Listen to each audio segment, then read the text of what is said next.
Welcome back.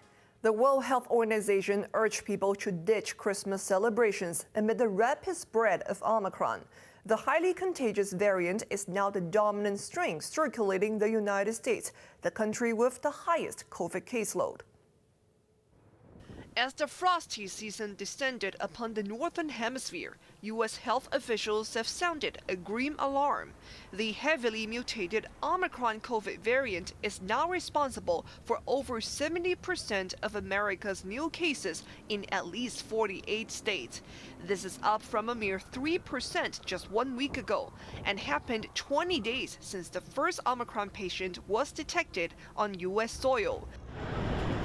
There were long queues at testing booths across hard-hit New York City as residents scrambled for a negative certificate so they could travel for the holidays.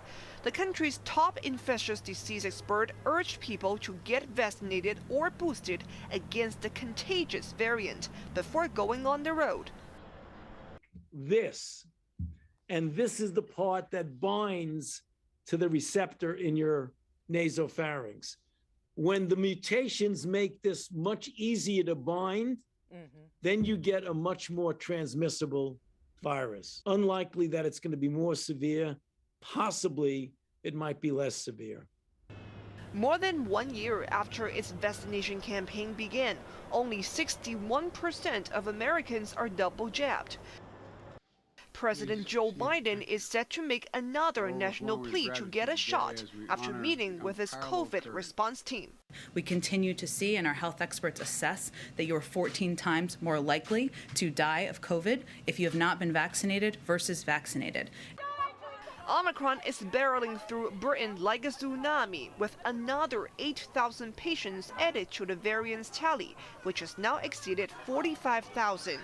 Overall, the country registered over 91,000 cases and 44 deaths in the past 24 hours. Prime Minister Boris Johnson said authorities are monitoring the number hour by hour, but has yet rolled back restrictions. Also refraining from fresh lockdowns is Australia, with daily cases in New South Wales surging past 3,000 for the first time. We're not going back to lockdowns. We're not going back to shutting down people's lives.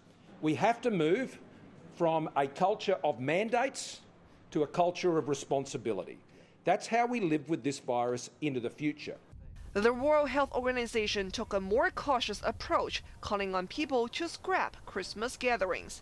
The head of the UN Health Agency also urged governments to make vaccinating the elderly their priority before boosting youngsters. That's a thinly veiled reference to wealthy nations such as the United States, where the Pfizer-BioNTech booster is authorized for teenagers.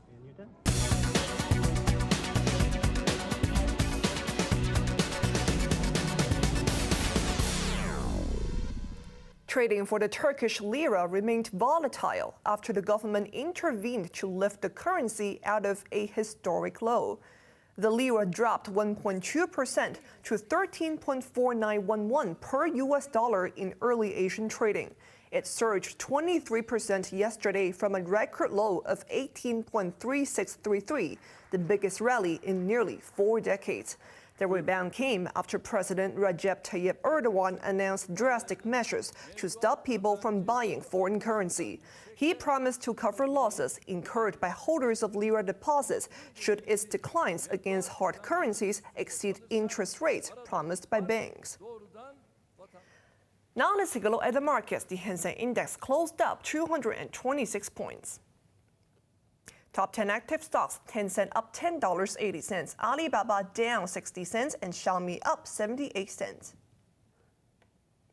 JD.com up $4.40, Kuaishou Technology up 50 cents, and CCB down 1 cent.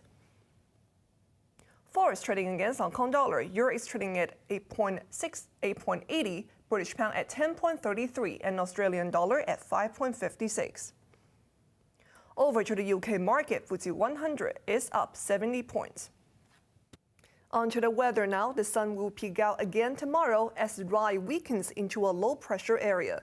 Temperatures will range between 17 and 21 degrees. There will be a few rain patches leading into Christmas. Now let's take a look at the weather around the world.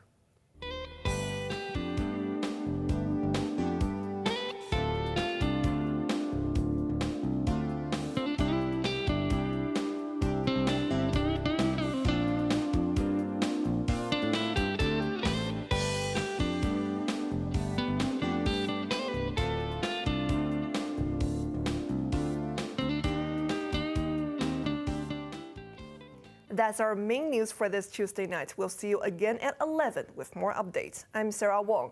Thanks for joining us and happy winter solstice.